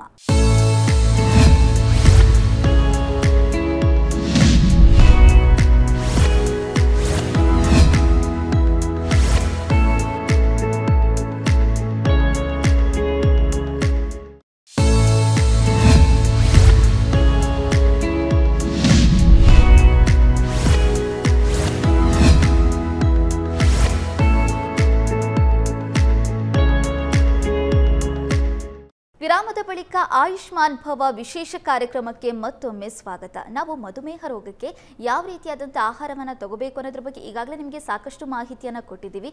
ಮತ್ತಷ್ಟು ಮಾಹಿತಿಯನ್ನು ಡಾಕ್ಟರ್ಸ್ಗಳ ಹತ್ರ ಪಡ್ಕೊಳ್ತಾ ಹೋಗೋಣ. ಡಾಕ್ಟರ್ ಕೀರ್ತಿ ಶೆಟ್ಟಿ ಅವರೇ, ಸಾಮಾನ್ಯವಾಗಿ ಮಧುಮೇಹ ರೋಗ ಬಂತು ಅಂತ ಹೇಳಿದರೆ ಪ್ರಯಾಣ ಮಾಡುವಂಥ ಸಂದರ್ಭದಲ್ಲಿ ಏನು ಆಹಾರವನ್ನು ತಗೋಬೇಕು ಅನ್ನುವಂಥದ್ದು ಬಹಳ ಜನರಿಗಿರುವಂಥ ಒಂದು ಕನ್ಫ್ಯೂಷನ್. ಸೊ ಪ್ರಯಾಣ ಮಾಡುವಂಥ ಮಧುಮೇಹ ರೋಗಿಗಳು ಯಾವ ರೀತಿಯಾದಂಥ ಫುಡ್ಡನ್ನು ಕ್ಯಾರಿ ಮಾಡಬಹುದು? ಲಘುಹಾರ ಅಂತ ಏನು ಹೇಳ್ತೀವಿ, ಸ್ನ್ಯಾಕ್ಸ್ ಭಾಳ ಮಿಸ್ಯೂಸ್ ಆಗ್ತದೆ. ಸ್ನ್ಯಾಕ್ಸ್ ಅಂದರೆ ಜನ ಏನು ಮಾಡ್ತಾರೆ ಅಂದರೆ ಬಿಸ್ಕೆಟ್ಗಳು, ಬ್ರೆಡ್, ಬನ್ನು ಇದೆಲ್ಲ ತಿನ್ನೋದ್ರಿಂದ ದೇಹಕ್ಕೆ ಭಾಳ ಹಾನಿಕರ, ಶುಗರ್ನ ಸ್ಪೈಕ್ ಮಾಡುತ್ತೆ. ಸೊ ಜೊತೆಗೆ ಫಸ್ಟ್ ಇದನ್ನೆಲ್ಲ ಅವಾಯ್ಡ್ ಮಾಡಬೇಕು. ಹೆಲ್ದಿ ಸ್ನ್ಯಾಕ್ಸನ್ನು ನಾವು ಪಾಲನೆ ಮಾಡಬೇಕು. ಹೆಲ್ದಿ ಸ್ನ್ಯಾಕ್ಸ್ ಅಂದರೆ ಏನೇನು ಇನ್ಕ್ಲೂಡ್ ಆಗುತ್ತೆ ಅಂದರೆ ನಟ್ಸ್ ಇರ್ಬೋದು, ಆಲ್ಮಂಡ್ಸ್ ಇರ್ಬೋದು, ಅಥವಾ ಗೋಡಂಬಿ, ಬಾದಾಮಿ, ಪಿಸ್ತಾ, ಪೀನಟ್ಸ್ ಇರ್ಬೋದು. ಇವನ್ನೆಲ್ಲ ನಾವು ಸ್ನ್ಯಾಕ್ಸ್ ಆಗಿ ಯೂಸ್ ಮಾಡ್ಬೋದು. ಸೊ ಜೊತೆಗೆ ಬಾಯ್ಲ್ಡ್ ಎಗ್ ಯೂಸ್ ಮಾಡೋದು ತುಂಬ ಒಳ್ಳೆಯದು. ಸೊ ಫ್ರೂಟ್ಸ್ಗಳಲ್ಲಿ ಕೆಲವು ಫ್ರೂಟ್ಸ್, ಒಂದೆರಡು ಮೂರು ಸ್ಲೈಸ್ ಆ್ಯಪಲ್ ಇರ್ಬೋದು, ಅಥವಾ ಸೀಬೆಹಣ್ಣು ಇರ್ಬೋದು, ಮತ್ತು ಬೆರ್ರೀಸ್ ಇರ್ಬೋದು, ಬ್ಲೂಬೆರ್ರಿ, ಬ್ಲ್ಯಾಕ್ಬೆರ್ರೀಸ್, ಇದನ್ನೆಲ್ಲ ಸ್ನ್ಯಾಕ್ ಆಗಿ ನಾವು ಯೂಸ್ ಮಾಡ್ಬೋದು. ಆ್ಯಂಡ್ ಕೆಲವು ಡಯಾಬಿಟಿಕ್ ಪೇಷಂಟ್ಸ್ಗಳೇನಪ್ಪ ಅಂದರೆ ಅವ್ರು ತುಂಬ ಫ್ಲಕ್ಚುಯೇಟ್ ಆಗ್ತಿದೆ ಅಂತವರು ಸ್ವಲ್ಪ ಚಾಕ್ಲೇಟ್ಸ್ಗಳು ಇಟ್ಕೊಳ್ಳೋದು ಒಳ್ಳೆಯದು ಟ್ರಾವೆಲ್ ಟೈಮಲ್ಲಿ. ಸೊ ಅವರಿಗೆ ತಿನ್ನೋಕ್ಕೇನು ಸಿಗದೇ ಶುಗರ್ ಡಿಪ್ ಆದ ಲೋ ಆದ ಸಮಯದಲ್ಲಿ ಅವರು ಚಾಕ್ಲೇಟ್ಸು ಅಥವಾ ಏನಾದರೂ glucan D powder, sugar powder ಏನಾದರೂ ತಿಂದರೆ ಶುಗರ್ ನಾರ್ಮಲ್ ಆಗ್ತದೆ. ಬಟ್ ಸ್ನ್ಯಾಕಿಂಗ್ ಅಂತ ಏನು ಹೇಳ್ತೀವಿ ಅಂದರೆ ನಾವು ಟ್ರಾವೆಲ್ ಮಾಡಿದಾಗ ಒಂದೇ ಅಲ್ಲ, ಮನೆಯಲ್ಲಿ ಕೂಡ ಸ್ನ್ಯಾಕಿಂಗ್ ಅಂತ ಸ್ನ್ಯಾಕ್ಸ್ ತಿಂದೇ ತಿಂತೀವಿ. ಸೊ ಬ್ರೆಡ್, ಬನ್ನು, ಇವನ್ನೆಲ್ಲ ಬಿಸ್ಕೆಟ್ಸ್ ಅಂತೂ ಖಂಡಿತ ಅವಾಯ್ಡ್ ಮಾಡಬೇಕು. ಇದರಲ್ಲಿ ಟ್ರಾನ್ಸ್ ಫ್ಯಾಟ್ಸ್ ಮತ್ತು ಮೈದಾ, ಬರೀ ಶುಗರ್ ಕಂಟೆಂಟೇ ಇರುತ್ತೆ. ಅದನ್ನೆಲ್ಲ ಈಗ ಒಂದು ಬಿಸ್ಕೆಟ್ ಅಂದರೆ ಅದರಲ್ಲಿ ಹೆಚ್ಚು ಅಂದರೆ 50% ಶುಗರಿಂದನೇ ಮಾಡಿರ್ತಾರೆ, ಜೊತೆಗೆ ಮೈದಾ ಮತ್ತು ರಿಫೈನ್ಡ್ ಆಯಿಲಿಂದ ಮಾಡಿರ್ತಾರೆ. ಸೊ ಇದು ಡಯಾಬಿಟೀಸ್ಗಂತೂ ತುಂಬ ಕೆಟ್ಟದ್ದು, ಜೊತೆಗೆ ವೆಯ್ಟ್ ಗೇನ್ ಆಗ್ತದೆ ಪೇಷಂಟ್ಸ್ಗಳಿಗೆ. ಸೊ ಹಾಗಾಗಿ ಹೆಲ್ದಿ ಸ್ನ್ಯಾಕ್ಸನ್ನು ಫಾಲೋ ಮಾಡೋದು ಇಂಪಾರ್ಟೆಂಟ್. ಡಾಕ್ಟರ್ ರಿತೇಶ್ ರಾಜ್ ಅವರೇ, ಸಾಮಾನ್ಯವಾಗಿ ಈಗ ಕೆಲಸಕ್ಕೆ ಹೋಗುವಂಥ ಮಹಿಳೆಯರು ಕೂಡ ಜಾಸ್ತಿ ಇರ್ತಾರೆ, ಅದರ ಜೊತೆಗೆ ಕೆಲಸ ಮಾಡಿಕೊಂಡು ಮನೆಯನ್ನು ಕೂಡ ನಿರ್ವಹಣೆ ಮಾಡ್ತಾ ಇರ್ತಾರೆ. ಸೊ ಇಂಥವರಿಗೆ ಹೆಲ್ತಿ ಫುಡ್ಡನ್ನು ತಗೊಳ್ಳೋದು ತುಂಬ ಕಷ್ಟ ಆಗ್ತಾ ಇರುತ್ತೆ. ಸೊ ಕೆಲಸಕ್ಕೆ ಹೋಗ್ಕೊಂಡು ನಾವು ಹೆಲ್ತಿ ಡಯಟನ್ನು ಯಾವ ರೀತಿಯಾಗಿ ಮ್ಯಾನೇಜ್ ಮಾಡಬಹುದು? ವೆರಿ ವೆರಿ ರೆಲೆವೆಂಟ್ ಕ್ವೆಶ್ಚನ್ ಈಗಿನ ಸಮಯದಲ್ಲಿ. ಸೊ ವರ್ಕ್ ಅವರ್ಸ್ ಎಷ್ಟೇ ಜಾಸ್ತಿ ಇದ್ದರೂ ಕೂಡ ಟೈಮ್ಲಿ ಮೀಲ್ಸ್ ಅನ್ನೋ ಒಂದು ಪ್ಯಾಟರ್ನ ಫಾಲೋ ಮಾಡೋದು ಉತ್ತಮ. ಅಂದರೆ 4 ರಿಂದ 6 ಗಂಟೆ ಸಮಯದಲ್ಲಿ ಒಂದು ಆಹಾರ ಸೇವನೆ ಆಗಿರಬೇಕು. 2 ಕಾರಣದಿಂದ. ಒಂದು, ಹೈಪೋ ಮತ್ತು ಹೈಪರ್ ಅಂದರೆ ಲೋ ಶುಗರ್ ಮತ್ತು ಹೈ ಶುಗರ್ ಫ್ಲಕ್ಚುಯೇಷನ್ ಆದರೂ ಕೂಡ ಅದು ಶರೀರಕ್ಕೆ ಹಾನಿ ಕೊಡೋಂಥ ಒಂದು ಕಾರಣ ಆಗಿರುತ್ತೆ. ಸೊ ಅಂಥ ಟೈಮಲ್ಲಿ ಏನು ಮಾಡೋದು ಡಾಕ್ಟ್ರಿ ಅಂತ ತುಂಬ ಜನ ಕೇಳಿದಾಗ ನಾವು ಸ್ನ್ಯಾಕ್ನ ಒಂದು ಆಪ್ಷನ್ ಆಗಿ ಕೊಡ್ತೀವಿ. ಡಯಾಬಿಟಿಕ್ ಪೇಷಂಟ್ಸ್ 2 ಥರ ಜನ ಇರ್ತಾರೆ. ಕೆಲವರು ಬರೀ 3 ಊಟ ಮಾಡಿ 2 ಟೈಮ್ ಎಕ್ಸಸೈಸ್ ಮಾಡಿ ಶುಗರ್ ಮಾತ್ರೆಗಳು ತೊಗೊಂಡು ಮೇಂಟೈನ್ ಮಾಡೋರಿದ್ದಾರೆ. ಇನ್ನು ಕೆಲವರಿಗೆ ಸಣ್ಣ ಪ್ರಮಾಣದಲ್ಲಿ ಊಟ ಮಾಡೋ ಒಂದು ಅಭ್ಯಾಸ, ಅಂದರೆ ದಿನಕ್ಕೆ ಒಂದು 3 ಬಾರಿ ಊಟ ಮಾಡೋ ಬದಲಿಗೆ ಅವರು 5 ಅಥವಾ 6 ಪಟ್ಟು ಕೂಡ ಊಟ ಮಾಡೋರು ಇದ್ದಾರೆ. ಅವ್ರ ಶರೀರಕ್ಕೆ ಅದಕ್ಕೆ ತಕ್ಕಂತೆ ಅದು ಸರಿ. ಸ್ನ್ಯಾಕ್ಸ್ ಅಂಶ ಅಥವಾ ಈ ವರ್ಕಿಂಗ್ ಕ್ಲಾಸಲ್ಲಿ ಏನಾಗುತ್ತೆ ಅಂದರೆ ಹಸಿವಾದರೂ ಕೂಡ ಕೆಲವು ಟೈಮ್ ಆಹಾರ ಅಷ್ಟು ಈಸಿಯಾಗಿ ಒಳ್ಳೆ ಥರದ್ದು ಸಿಗಲ್ಲ. ಅಂಥ ಟೈಮಲ್ಲಿ ನಾವು ಹೆಲ್ದಿ ಸ್ನ್ಯಾಕಿಂಗ್ ಆಪ್ಷನ್ಸ್ ಅಂತ ಹುಡುಕ್ತೀವಿ. ಕಮರ್ಷಿಯಲ್ ಪ್ರಿಪ್ರೇಷನ್ಸ್ ಅಂದರೆ ಮಾರ್ಕೆಟಲ್ಲಿ ಸಿಗೋಂಥ ಪದಾರ್ಥಗಳು ಬಂದು ಪ್ರೋಟೀನ್ ಬಾರ್ಸ್ ಅಂತ ಕರಿತೀವಿ. ಬಟ್ ಪದಾರ್ಥಗಳು ಯಾವುದನ್ನ ಆಗಿರಲಿ ಅಥವಾ ಫುಡ್ ಐಟಮ್ಸ್ ಯಾವುದನ್ನ ಆಗಿದ್ರು ಕೂಡ ನೀವು ನೋಡಬೇಕಾಗಿರೋಂಥದ್ದು ಮೊದಲನೇದಾಗಿ 0 ಶುಗರ್ ಇರೋಂಥ ಪದಾರ್ಥಗಳನ್ನೇ ಹುಡುಕಬೇಕಾಗುತ್ತೆ ಅದರಲ್ಲಿ ಇಂಗ್ರೀಡಿಯೆಂಟ್ ಕಂಟೆಂಟ್ಸಲ್ಲಿ. ಎರಡನೇದಾಗಿ ಎಷ್ಟು ಅಂಶದಲ್ಲಿ ಪ್ರೋಟೀನ್ ಸಿಗುತ್ತೆ ಈ ಆಹಾರದಿಂದ, ಎಷ್ಟು ಅಂಶದಲ್ಲಿ ಫೈಬರ್ ಸಿಗುತ್ತೆ. 0 ಶುಗರ್ ಇದೆ, ಪ್ರೋಟೀನ್ ಸಾಕಷ್ಟು ಪ್ರಮಾಣದಲ್ಲಿದೆ, ಫೈಬರ್ ಇದೆ, ತಿನ್ನಲಿಕ್ಕೆ ಸ್ವಲ್ಪ ಟೇಸ್ಟಿಯಾಗಿದೆ ಅಂದರೆ ಎಸ್ ನೀವು ಅದನ್ನು ಕನ್ಸ್ಯೂಮ್ ಮಾಡ್ಕೊಬಹುದು. ಆದರೆ ಸ್ನ್ಯಾಕಿಂಗ್ ಆ್ಯಸ್ ಸಚ್ ಅಂದರೆ ಒಬ್ಬ ಡೈಲಿ ಸ್ನ್ಯಾಕ್ಸ್ ತಿನ್ನಬೇಕಾ ಅಥವಾ ಈ ಥರ ಹೆಲ್ದಿನ ಅನ್ನೋದು ಅದು ತಪ್ಪಾಗುತ್ತೆ. ಅಂದರೆ ಸ್ನ್ಯಾಕ್ಸ್ ಅವಶ್ಯಕತೆ ಇಲ್ಲ. ಎಲ್ಲೋ ಟ್ರಾವೆಲ್ ಮಾಡ್ತಾಯಿದ್ದೀವಿ, ಯಾವುದೋ ಒಂದು ದಿನ ಆಫೀಸಲ್ಲಿ ನನಗೆ ಲಂಚ್ ಡಿಲೇ ಆಗಬಹುದು, ಅದಕ್ಕೇನಾದರೂ ತೊಗೊಬಹುದಾ, ಅಥವಾ ನಾನು ಮಾರ್ಕೆಟಿಂಗ್ ವ್ಯಕ್ತಿಗಳು ಸಾಮಾನ್ಯವಾಗಿ ಒಂದೇ ಕಡೆ ಇರಲ್ಲ, ತುಂಬ ಟ್ರಾವೆಲ್ ಮಾಡ್ತಾ ಇರ್ತಾರೆ. ಅಂಥವ್ರು ಏನು ಮಾಡ್ಬೋದು, ಮುಂಚೆನೇ ಗೊತ್ತಿರುತ್ತೆ ಅವ್ರಿಗೆ ಈ ದಿನ ನನ್ನ ಈ ಥರ ಇರುತ್ತೆ ಅಂತ. ಆವಾಗ ಅವರು ಟಿಫನ್ ಬಾಕ್ಸಲ್ಲಿ ಅಥವಾ ಇರೋಂಥ ಒಂದು ಸ್ನ್ಯಾಕ್ ಅಂತ ಏನು ಕರಿತೀವಿ, ಅದು ಲಘು ಆಹಾರ ಅಂತ ಏನು ಕರಿತೀವಿ, ಅದರಲ್ಲಿ ಸರಿಯಾದ ಪ್ರಮಾಣದ ಪ್ರೋಟೀನ್, ಫೈಬರ್, ಆಮೇಲೆ ಸ್ವಲ್ಪ ಮಟ್ಟಿಗೆ ಕಾರ್ಬೋಹೈಡ್ರೇಟ್ಸ್ ತೊಗೊಂಡು ಒಂದ್ಸತಿ ಅದನ್ನು ಸೇವನೆ ಮಾಡಿದಾಗ 3 ರಿಂದ 4 ಗಂಟೆ ಹಸಿವು ಆಗಕೂಡದು. ಈ ಥರ ಇದ್ದಂಥ ಪದಾರ್ಥಗಳಲ್ಲಿ ಹಸಿವು ಆಗದೇ ಇರೋಂಥ ಟೈಮಲ್ಲಿ this would be called a healthy snack for a diabetic person. Okay doctor Vasundhara ಅವರೇ, ಸಾಮಾನ್ಯವಾಗಿ ಡಯಾಬಿಟಿಸ್ ಬಂದಂಥ ಸಂದರ್ಭದಲ್ಲಿ ಆಹಾರ ಪದ್ಧತಿ ತುಂಬ ಮುಖ್ಯವಾಗುತ್ತೆ. ಇಷ್ಟೊತ್ತು ನಾವು ಅದ್ರ ಬಗ್ಗೆನೇ ಮಾತಾಡ್ತಾ ಹೋದ್ವಿ. ಇದರಲ್ಲಿ ವೈದ್ಯರು ಅದನ್ನು ಯಾವ ರೀತಿ ಸಪೋರ್ಟ್ ಮಾಡಬೇಕು ಅನ್ನುವಂಥದ್ದು ಬಹಳ ದೊಡ್ಡ ಪ್ರಶ್ನೆ. ಇದ್ರ ಬಗ್ಗೆ ತಮ್ಮ ಅಭಿಪ್ರಾಯ? ಈ ಡಯಾಬಿಟಿಕ್ ಟ್ರೀಟ್ಮೆಂಟಲ್ಲಿ ತುಂಬ ಮುಖ್ಯವಾದ ಪಾತ್ರ ಅಂದರೆ ಲೈಫ್ ಸ್ಟೈಲ್ ಮಾಡಿಫಿಕೇಷನ್. ನಾವು ಯಾವುದೇ ಒಳ್ಳೆಯ ಔಷಧಿ ಕೊಡಲಿ, ಇಂಜೆಕ್ಷನ್ಸ್ ಕೊಡಲಿ, ಏನು ಕೊಟ್ರೂ ದ ಬೇಸಿಕ್ ರೂಲ್ ಇದರಲ್ಲಿ ಅಂದರೆ ಲೈಫ್ ಸ್ಟೈಲ್ ಮಾಡಿಫಿಕೇಷನ್ನು. ಸೊ ನಾವು ಒಂದು ಪೇಷಂಟ್ಗೆ ಡಯಟ್ ಅಡ್ವೈಸ್ ಮಾಡಿದಾಗ ನಾವು ಯಾವುದೂ ಒಂದು ಜನರಲೈಸ್ಡ್ ಪ್ಲ್ಯಾನ್ ಕೊಡೋದಿಲ್ಲ. ಅವರಿಗೆ ಪೇಷಂಟ್ಗಾಗಿ ಇಂಡಿವಿಜುವಲೈಸ್ಡ್ ಪ್ಲ್ಯಾನ್ ಅಂದರೆ ಅವರ ವಯಸ್ಸು, ಅವರ ವೃತ್ತಿ, ಅವರ ದಿನಚರಿ, ಅವರ ಊಟದ ಪ್ರಿಫರೆನ್ಸು, ಇದು ಎಲ್ಲವನ್ನು ಗಮನದಲ್ಲಿಟ್ಟುಕೊಂಡು ಅವ್ರಿಗಿಂಥದೇ ಒಂದು ಆಹಾರ ಸೇವಿಸಬೇಕು ಅಂತ ಹೇಳ್ತೀವಿ. ಅಂದರೆ ಯಾವುದೋ ಒಂದು ಆಹಾರ ರೆಕಮೆಂಡ್ ಮಾಡಿದಾಗ ಇದು ಎಷ್ಟು ತಿನ್ನಬೇಕು, ಯಾವಾಗ ತಿನ್ನಬೇಕು, ಅದು ಟೈಮಿಂಗ್ಸ್ ಹೇಗೆ ತೊಗೋಬೇಕು, ಇದೆಲ್ಲನೂ ಅವರ ಡಯಟ್ ಪ್ಲ್ಯಾನಲ್ಲಿರುತ್ತೆ. ಮತ್ತು ಒಂದು ಪ್ಲ್ಯಾನ್ ಕೊಟ್ಟಾಗ ಬರೀ ಆಹಾರ ಅಷ್ಟೇ ಅಲ್ಲದೆ ದಿನಕ್ಕೆ ಎಷ್ಟು ನಿಮಿಷಗಳಾಗಲಿ ಗಂಟೆಗಳಾಗಲಿ ಅವರು ವ್ಯಾಯಾಮ ಮಾಡಬೇಕು, ನಿದ್ದೆ ಎಷ್ಟು ಮಾಡಬೇಕು, ನೀರಿನ ಸೇವನೆ ಎಷ್ಟಿರಬೇಕು, ಇದು ಪ್ರತಿಯೊಂದು ಕೂಡ ಒಂದು ಡಯಾಬಿಟಿಕ್ ಪ್ಲ್ಯಾನಲ್ಲಿ ಬರುತ್ತೆ. ಇದೆಲ್ಲದರ ಜೊತೆಯಾಗಿ ಎಷ್ಟು ದಿನಕ್ಕೆ ಒಂದು ಸತಿ ಅವರು ಅವರ ಬ್ಲಡ್ ಶುಗರ್ ಮಾನಿಟರ್ ಮಾಡ್ಕೋಬೇಕು. ಇದು ಕೂಡ ನಾವು ಪೇಷಂಟ್ಗೆ ಕೊಡೋ ಪ್ಲ್ಯಾನಲ್ಲಿ ಹೇಳಿರ್ತೀವಿ. ಇದಿಷ್ಟನ್ನು ಪೇಷಂಟ್ ಫಾಲೋ ಮಾಡಿದ್ರೆ ಅವರ ಶುಗರ್ ಕಂಟ್ರೋಲ್ ಮಾಡ್ಕೊಳ್ಳೋದು ತುಂಬ ಸುಲಭವಾದ ಕೆಲಸ. ಓಕೆ ಡಾಕ್ಟರ್, ಇದಿಷ್ಟು ಮಧುಮೇಹ ರೋಗ ಬಂದಂಥವರು ಏನೆಲ್ಲ ಆಹಾರಗಳನ್ನು ತಗೋಬೋದು ಅನ್ನೋದ್ರ ಬಗ್ಗೆ ಇವತ್ತಿನ ಸಂಚಿಕೆಯಲ್ಲಿ 3 ಡಾಕ್ಟರ್ಸ್ಗಳು ಕೂಡ ಸವಿವರವಾಗಿ ಮಾಹಿತಿಯನ್ನು ಕೊಟ್ಟಿದ್ದಾರೆ. ಸೊ ಕಾರ್ಯಕ್ರಮಕ್ಕೆ ಬಂದು ಇಷ್ಟೆಲ್ಲ ಮಾಹಿತಿಯನ್ನು ಕೊಟ್ಟಿದ್ದಕ್ಕೆ ಧನ್ಯವಾದಗಳು ಡಾಕ್ಟರ್ಸ್. Thank you. ಇದಾಗಿತ್ತು ಇವತ್ತಿನ ಆಯುಷ್ಮಾನ್ ಭವ ವಿಶೇಷ ಕಾರ್ಯಕ್ರಮ. ನೇರ ದಿಟ್ಟ ನಿರಂತರ ಸುದ್ದಿಗಾಗಿ ನೋಡ್ತಾ ಇರಿ ಏಷ್ಯಾನೆಟ್ ಸುವರ್ಣ ನ್ಯೂಸ್.